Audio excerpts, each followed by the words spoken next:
All right, guys, what's up? So I'm going for a couple of test drives in it the last couple of days. I was able to put my phone in there and get a video of the test drive. I've been kind of fighting a couple of issues. The biggest issue is boost creep. So this is a 44mm wastegate. Everything's plumbed correctly. Got it plumbed from the compressor house and straight through to the bottom side and then the top side. And I thought I was having trouble with the PID loop, so I was gonna start messing with that.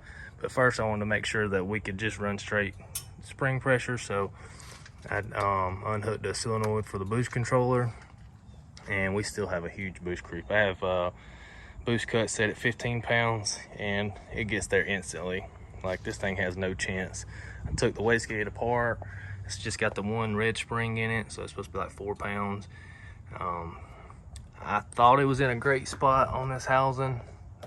I just think that this housing for the 7875 is just so small that I need a lot more wastegate.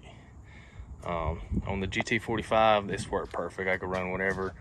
But on this 7875, I don't know if I just don't have it in the best placement or what, but this thing just spools like crazy. Like, it's instant 10-15 pounds, like nothing. It's gonna be cool once I get everything figured out. So I've been trying to mess with that. I've had this wastegate apart, everything's free moving. I've hooked it up to air.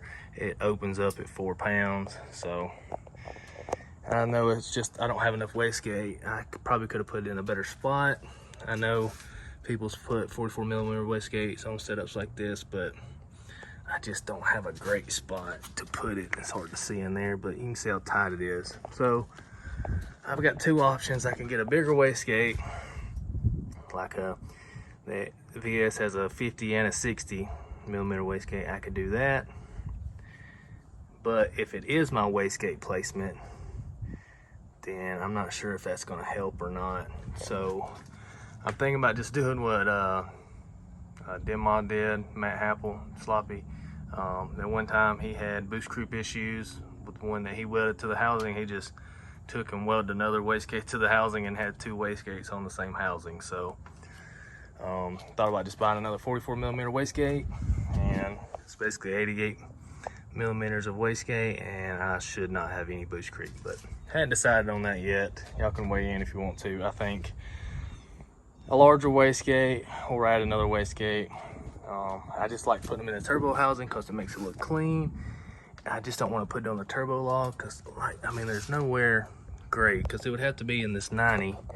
Let's see if y'all can see that. So it'd have to be in that 90 somewhere, and you can see the drain lines in the way, the crossover or the bypass for the water's in the way, so you can see the predicament. So I don't know, we'll get it under control. It's no big deal. This thing is fucking fun though. It's an animal. Like, I've been driving around and I got a video. You can't really see too great in it, and I don't get on it hard. Like I said, it's hitting boost cut, so that's what it is. But I drove it the other day and the belt come off and it sprayed everything. You see everything's wet and some overflow, so I put a little overflow into a bottle. But I got a tensioner relocation coming, so, or idler, so to put some tension on that long run. But yeah, I'll put that video in of the driving around, and I get on a little bit. It's hard to see, and then I get sideways coming back into the neighborhood, so that's fun too. But yeah, biggest thing now is getting the belt to stay on, which only popped off once, but getting the belt to stay on, fixing the boost creep issue, and I think I'm gonna do methanol. I know these intakes are bad about not flowing methanol great, but I gotta do something. I don't know if I want to do intercooler, methanol, but someone mentioned some nitrous, and hey, I'm not against putting nitrous on LS and turbo in it. I've done it before, but I think I just want to put some water meth on it. Not sure where I'm gonna go. I might just put another fitting into the turbo housing there or something. But all right, appreciate y'all watching, and the video of the driving around the neighborhood's coming up next. See y'all.